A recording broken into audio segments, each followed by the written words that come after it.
Hello, everyone. Today we have a special guest for our Evoplay podcast, LEVON NIKOGHOSYAN, who is CEO and founder of Papa. Leon, how are you today? Hi, Iher, and hi to all our listeners and watchers. I'm great. Thanks for the invitation. How about you? All is good. Today sun is worse, and I'm pretty happy with that. It's not the Excellent. same weather than in Malaga, so Yeah. we're pretty happy when the sun is shining. Yeah, I mean, actually, we're happier here when it's raining because of so many, dry days. But yeah, it's always the things that you don't have that you are willing to see and to experience. Yeah, the Polish people have 2 months of sun, and we are pretty happy here to have the same. Yeah, excellent. So, Levon, today in this podcast, I would like to go deeply in your experience, in your story, and in your success story, let's say. How did you create the business? What was the purpose of that? Who are you? Just to show your persona to the audience and to listeners, and of course to the whole iGaming. So, I would like to, first of the question, I would like to ask you more about yourself.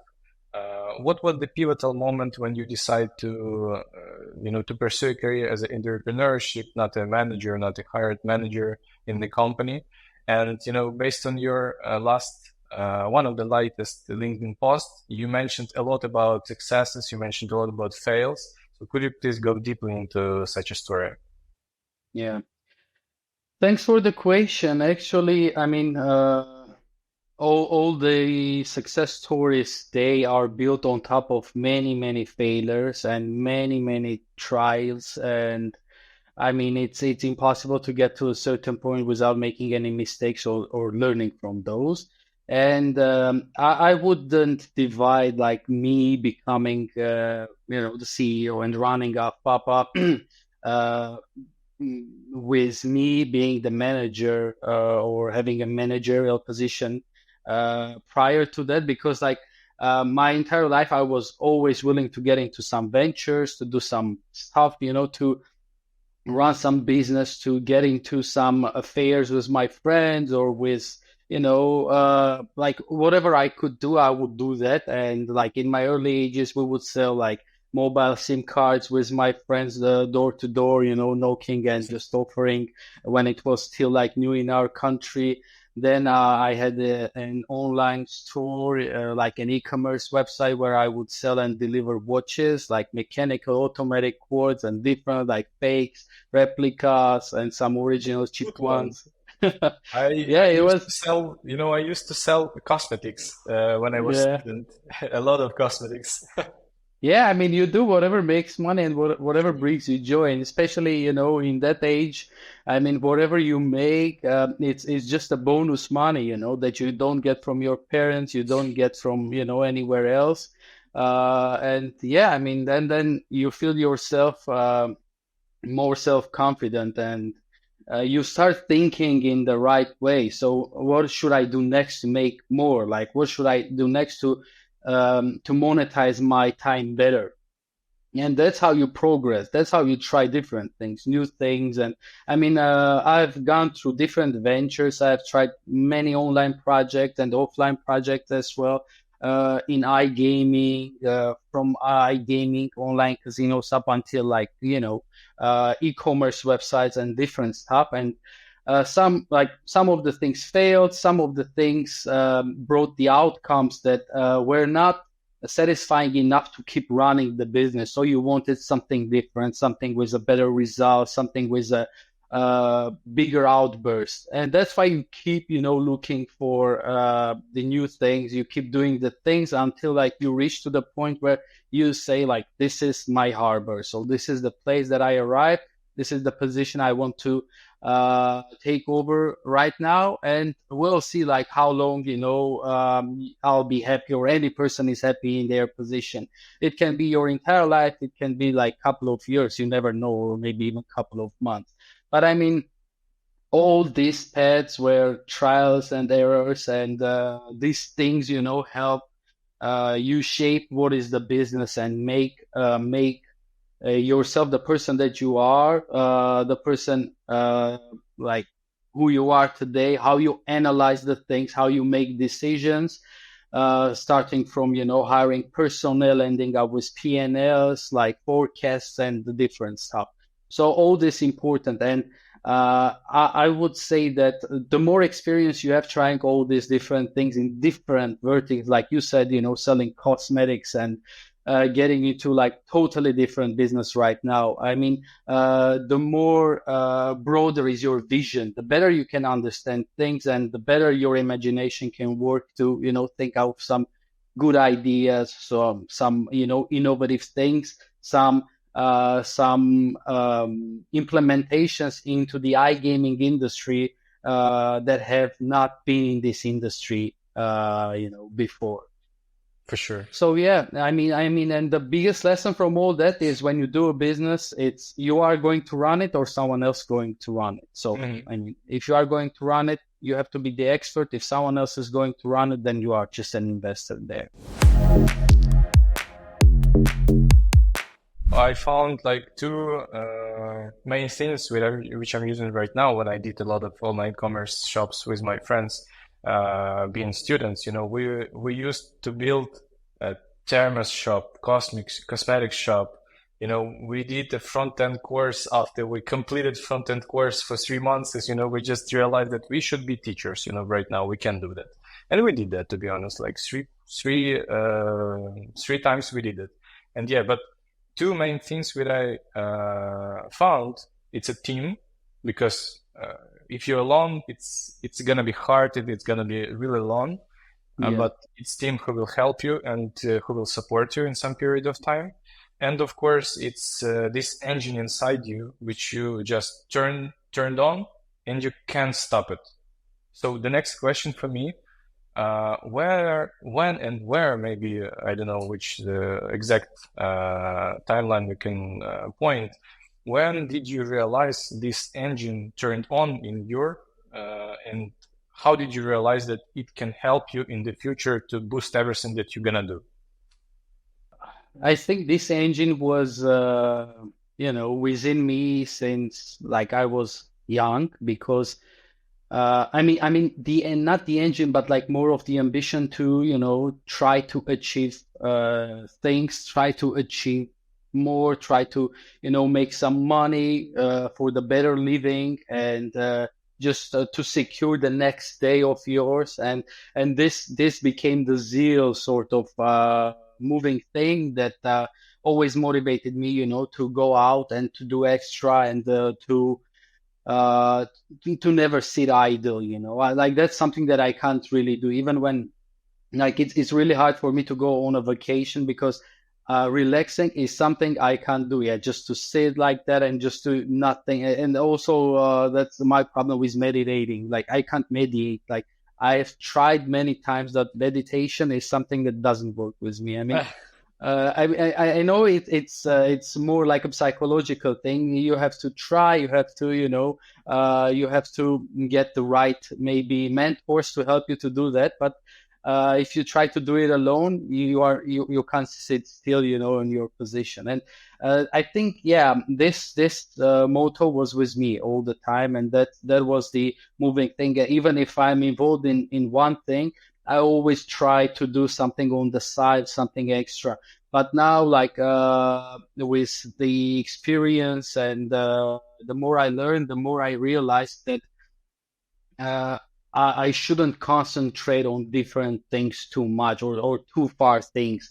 I mean, if we are talking about the business, I wouldn't get involved in a business that is like 100% different from what I do right now, or the audiences are totally different, or the industry is totally different. Again, unless if I'm not the manager, maybe like, you could be an investor, someone could take care of that. Maybe you get some wine yards or whatever. But if you want to put your hands on something, it should be something aligned with your ongoing project, with your ongoing mission. Otherwise, your focus will be split, and in the end, these things result like not the outcomes that we would like to see in both cases. I see. And the next question, it's just about how did you come to affiliate business? Because you said that you started like from the different stuff which you did with your team and so on. But after that, you're in affiliate business, and right now you tell them that this is your purpose and this is what you're gonna do for, I don't know, for the rest of the life, but for the main part of the life, I'm sure. So Yeah. just give me some background Yeah. about why affiliate business. Yeah, basically this was again like very accidental. I ended up, as I said, I was doing this e-commerce website. I was selling watches and stuff, and this was when I was, learning programming, and I was creating my e-commerce website myself. So, as a side thing, I decided to, get a proper job and work as a developer, and then this side thing became my main thing. So I was a developer in an iGaming company, and then a team leader of an affiliate infrastructure there. And that's how I was introduced to the affiliate thing in general. I didn't know, like, I didn't have any idea about affiliating casinos. I knew that affiliates used to work for, Amazon, eBay, and usually affiliates to me was something like not very lucrative because the percentages there were like very tiny, 1%, 2%, depending on the product. But when I realized what's going on in iGaming with the affiliates, it was like it was a like new area for me, like Terra Nova, that you have not been there before. You realize, the capacity of this market and what's going on behind that. Then you get it to know the big players, and yeah, this was the kickstart of me getting introduced to the affiliate, and the rest is already like the story that I went through, becoming the CEO of a company that is that has developed an affiliate system from scratch with our already gained experience, and now running this directory connecting affiliates and operators. And I think like all this build up organically, like at some point, through the career, I realized, okay, yeah, maybe this kind of tool would be very useful for the industry, and people will like it, people will love it, and they will use it. And yeah, that's how we came up with the Apapa idea. And now we are running the network, doing the shows, and some other stuff. That's a good one. Just one of the questions raised in my head, and what I'm personally would like to know, that's all of the people who I'm speaking to, like all of the men and women who run in the businesses, they have their purpose to run the business, and they have this idea that can change the world, or even, or just only an industry, at least an industry, right? Do you have any ideas or something which you can put into the industry, which will live after you will leave this place, or after you will not at the scene of the place where you're right now? Honestly, I wouldn't say that I have like such an idea in my mind, like that I'm taking care of a big mission, or I want to leave some heritage, or some some history after me, or anything similar to that. But rather, we are trying to build the products that are really useful for the industry, come up with the ways of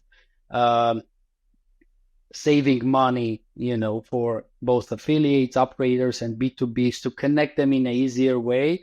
And sort of the way that we do that is by vetting every side of the business, trying to get rid of the scammy products, scammy companies. And within our network, we just leave like the real businesses that can, communicate with each other, be sure that one another, like every single company in the network, in the directory, is trustworthy.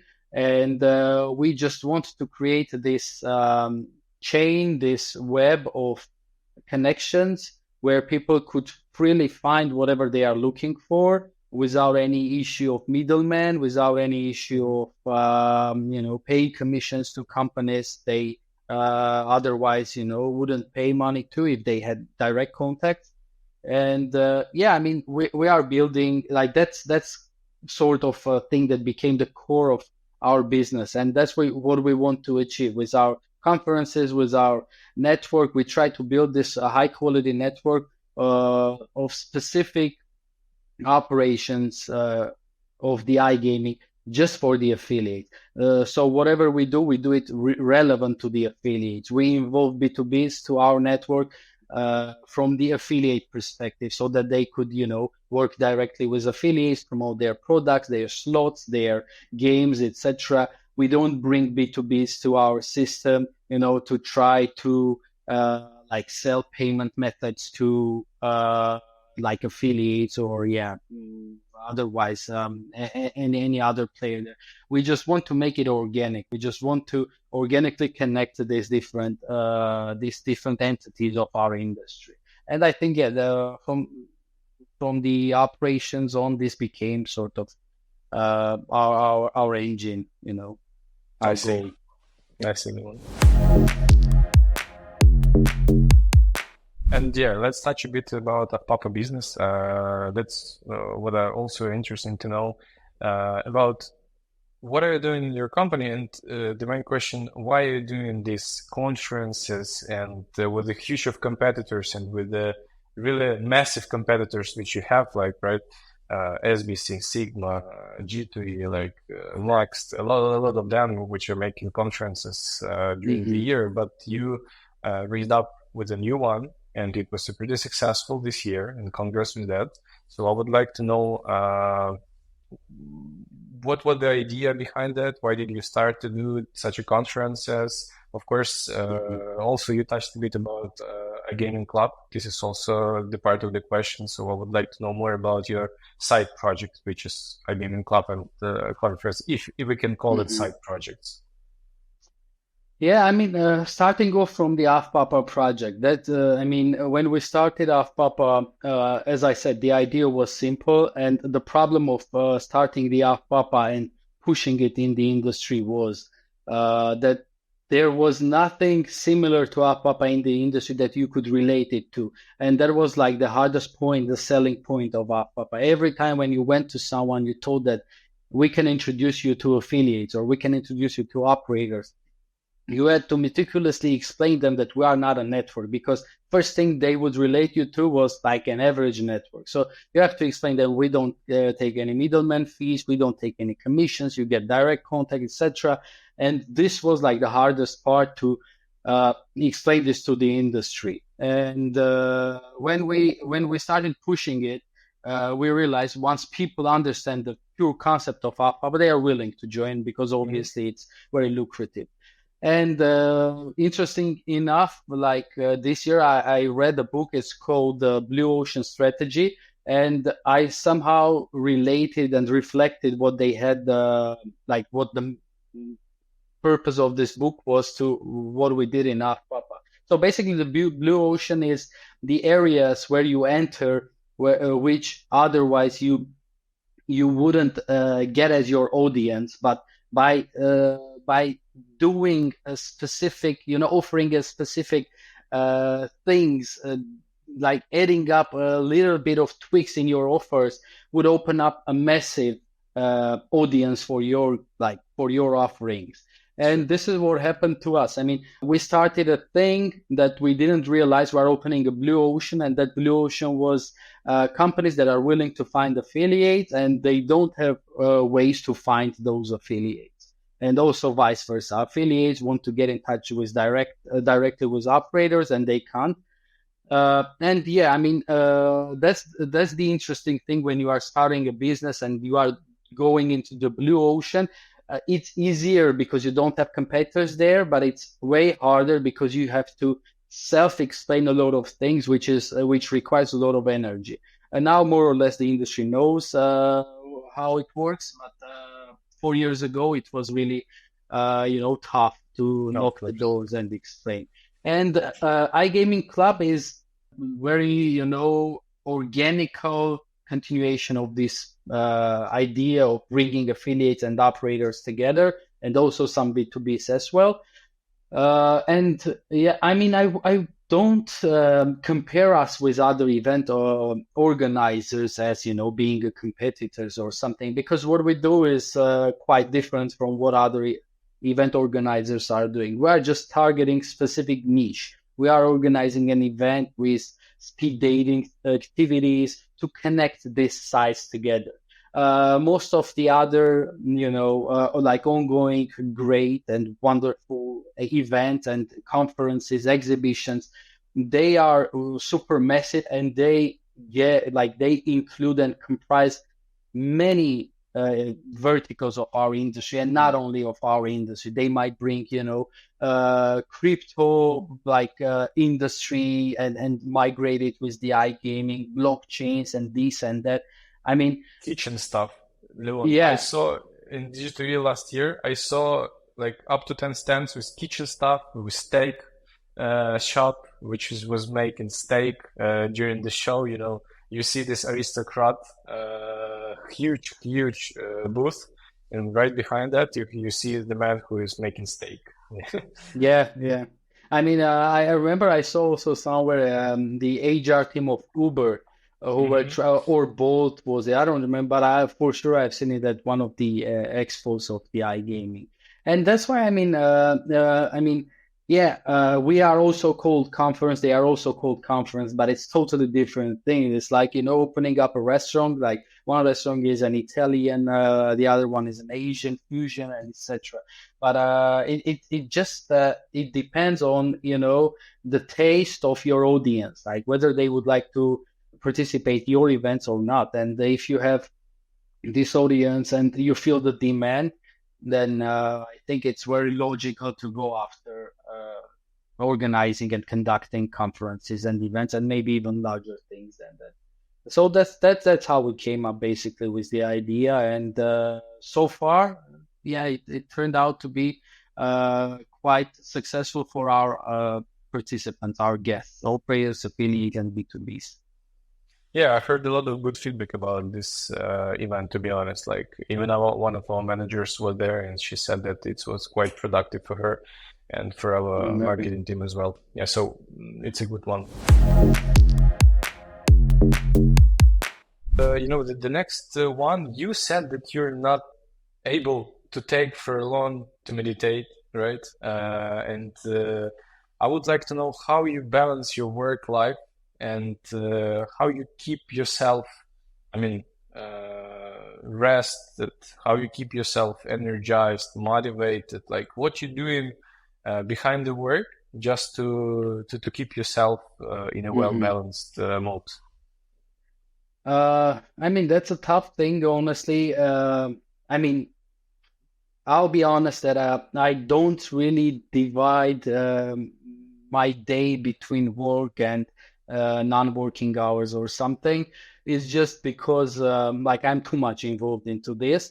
Obviously, this can lead to burnout and getting exhaustion or stressing out and etc. But I mean, I rather try to have less stress during the work rather than splitting the work and the stress from like my daily life and Mhm. keeping the work life balance. It's better to have like and maintain a work that would be stressless rather than try to keep the balance and try not to affect this stressfulness of the workload on your rest of the time, rest of the day.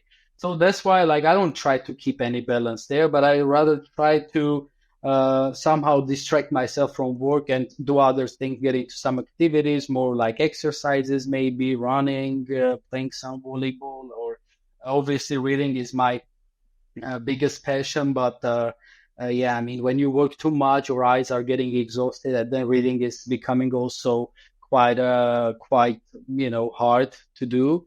But yeah, I mean, I try to distract myself with productive things. I would try to do other things that would benefit myself in terms of health, uh, in terms of gaining some knowledge. Obviously, it's not always ideal like that. I mean, sometimes you go out drinking, and the next day you are waking up with a hangover, and then one day is lost, and you fall out of your super productive cycle. But yeah, I at least I try to do that and keep that. And yeah, I would say that when you are running a business, it's really hard to keep the balance, but it's better to maintain like a stressless work. Yeah.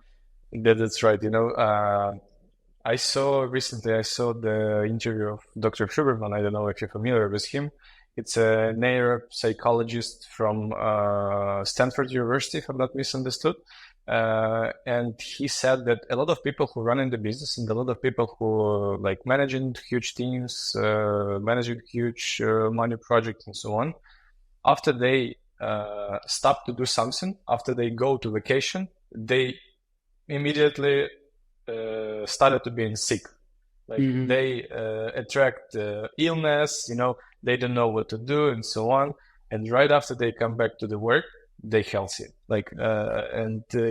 He mentioned that this is, they have some of the, I don't know, experiments or whatever, researchers that based on such information. And it is because even me, I'm really a fan of work-life balance. I'm using few hobbies just to, uh, take away from the business. I mean, take away myself from the business.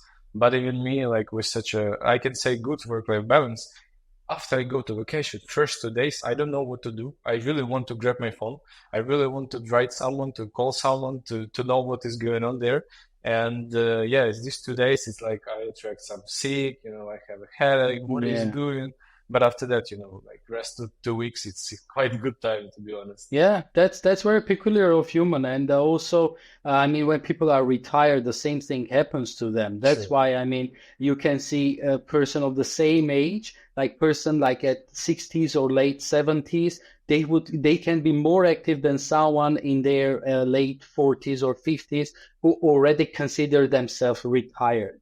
Because when you consider yourself retired, your brain stops working. You don't try to get engaged into too many mental activities and physical activities, then that's when you retire yourself up, like you don't try to stay active. And this is very, I mean, this is that's how our nature is. You have always to be in the path and in a motion. That's why, I mean, resting shouldn't be like, you were hyperactive during like 6 months and then suddenly you don't move, you just sit idle. It should be replaced by other activities. If you are a hyperactive person, go out, start skating, do some snowboarding or whatever, like surfing. Yeah, like other activities to keep your energy there. But not drastically different that you might lay down and just not do anything and just drink or just watch Sure. some reels. Totally got you. And the last question from my side is gonna be about your team. You are a highly motivated man, and you, like you said, that you are not resting and so on. But all of the people are different, and how you motivate your team being really productive nearby with you. I think the best motivation for the team is to see their leader being dug into the same work with them and working even much harder than they do or they can. And this might be the best motivation for any team or any person to stay aligned with the team or be willing to give more than they should or be more supportive, be more engaged. And this is extremely important because when the best way to somehow convey and motivate your team is just by showing it, like what you do and just being an example. Obviously, it's not just that. You have to apply other strategies as well. For example, you have to engage and this is something that I recently read somewhere, that it's like there are 4 points. There is this the rule of the 3E: engage, uh, and engage, experience, and ask them for some feedback.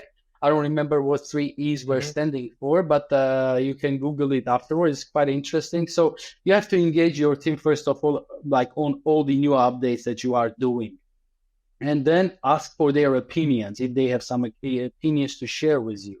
And then in the end, when the third was expectations. Then in the end, explain them the expectations of these changes, what you do. Like for example, when we start the events, right? If I just tell to my team, guys, we are doing this, we're hiring an event manager, and let's start selling the tickets, let's start selling the floor plan, and etc. If I don't explain to my team why we do this, they would never be as involved or as engaged into this process as if in case I sat down with them initially, explain them the whole plan, explain them where we are heading to together, and what is the ending goal for all of us. And that's when your team is, being like being in the same mood and in the same pace with you. So like whatever you do, they are motivated with you. They are like united as always because you appreciate their ideas, you appreciate their feedback, and that's why you communicate with them like prior to that. And this is like I find this very important and very useful, when like starting or even shifting your strategy. Like one day you decided that you don't sell this product anymore, or you have to push another product, or you have to do some like switch of the goals. This is also important to communicate with the team and explain them why this switch is happening. That's why we have a team. They should be aware of everything which is in our head. We can do that on ourselves. It's the trick which some of the businessmen and businesswomen are not doing, because they're thinking that another one's thinking the same way that they are thinking. But no, exactly. Yeah, they would never know what to expect or why you are doing this. This is like business is like playing chess. In the chess, if you don't have a plan, you fail. Like there's this saying, if you fail to plan, you plan to fail, right? And it's exactly the same. If you don't have a proper plan, you don't have a vision for 1 year or 4 years or 10 years, then you are just, you are like doing like some chaotic actions without understanding what's the ending final goal is. You're going nowhere. Like you're just going. Exactly. And that's why you need to understand, first of all, for yourself, where you are heading towards, then explain this to your team, and then the team will be united. And with the hard work, with the self-confidence of yours, I mean, you can get that. And one of the things that usually I'm being asked when, I say like, you should just do the hard work and be persistent and self-confident about what you are doing. People are saying something like, what if the product that I'm like involved in, or the idea or the project that we have started is just doomed to fail because the idea itself is like it's not working, it's just doomed to fail.